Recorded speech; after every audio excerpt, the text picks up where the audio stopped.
He regifted my engraved watch to his intern at our house. I turned the dog cam into a courtroom. The notification icon on my phone screen was a cheerful, bright yellow paw print, a stark contrast to the anxiety that had been gnawing at my stomach for the last 3 hours. It was 2:07 p.m. on Valentine's Day. I was supposed to be 300 miles away, sitting in a hospital waiting room with my mom while my dad recovered from hip surgery. Instead, I was sitting in my car, parked 2 houses down from my own driveway, staring at the live feed from my living room. My husband, Mark, had insisted I go. "Your parents need you," he had said, his voice dripping with concern that I now realized was just relief. "I have to work all weekend anyway. Go. I'll hold down the fort." I missed my dog. That was the lie I told myself when I opened the Furbo app. I just wanted to see Buster. I wanted to toss him a treat and hear his happy bark. The app buffered. The little loading circle spun. Then, the image snapped into focus. My stomach dropped so hard I felt it in my knees. Buster wasn't alone. Mark was sitting on our gray sectional sofa. He wasn't working. He wasn't wearing his work-from-home sweatpants. He was wearing the nice button-down shirt I bought him for our anniversary last year. And sitting right next to him, close enough that their thighs were touching, was a woman. I knew her. It wasn't a vague recognition. It was a sharp, visceral punch to the gut. It was Ashley, the 23-year-old intern he had been mentoring. The one he called Kiddo. The one he swore was like a little sister. She was laughing, her head thrown back, her hand resting casually on his knee. But that wasn't the worst part. On the coffee table in front of them sat a red gift bag. My red gift bag. The one I had hidden in the back of the closet 3 weeks ago. The one containing a custom engraved watch that cost me 2 paychecks. Ashley was reaching for it. "Is this for me?" I heard her ask through the tiny speaker on my phone. Her voice was tinny, distorted by the digital compression, but the flirtatiousness was undeniable. "Of course," Mark said. "Happy Valentine's Day." I felt the heat rising in my neck, a prickly, suffocating sensation that started at my collarbone and crawled up behind my ears. My vision went a little blurry at the edges. He was giving her my gift. He was regifting my love to his mistress in my living room while my dog watched. Ashley pulled the box out of the bag. It was the velvet box from the jeweler. She popped the lid. "Oh my God, Mark," she gasped. "It's beautiful." She lifted the watch. It glinted in the afternoon sun streaming through the window I had cleaned last week. "Read the back," Mark said, leaning in. I had it engraved. I gripped the steering wheel with my free hand. Engraved. He thought it was blank, or did he think she wouldn't notice the initial? "Mark," Ashley giggled. "You're so romantic. Are you sure she's not coming back?" "I told you," Mark scoffed, pouring wine into 2 glasses. "My good crystal glasses. She's dealing with her parents. She won't be back until Monday. We have the whole weekend." "What about the camera?" Ashley pointed directly at the Furbo sitting on the entertainment center. My heart stopped. "Don't worry about that thing," Mark laughed, waving a hand dismissively. "It only alerts her if the dog barks. And Buster is chill. Besides, I turned the notifications off on her iPad before she left." He turned the notifications off. He planned this. He orchestrated it. He sent me to my sick father so he could play house with a girl 10 years younger than him. Buster wasn't barking. He was sitting on the rug, staring directly into the lens of the camera. His tail gave a little thump. He knew I was watching. He knew. Ashley looked at the watch again. She turned it over. "Forever, my love," she read slowly. Then she frowned.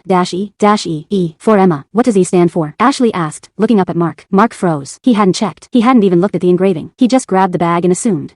Mark stammered. "Eternal? Like, eternal love? Eternal?" Ashley raised an eyebrow. "That's weird." I couldn't take it anymore. The rage was a physical thing now, a living creature clawing its way out of my throat. I pressed the microphone button on the screen. What happens in the next 10 seconds isn't just a breakup. It is a tactical detonation of a man's life using a speaker the size of a golf ball. By the time I take my thumb off the talk button, the silence in that living room is going to be loud enough to shatter glass. Kindly follow on screen instructions for full video.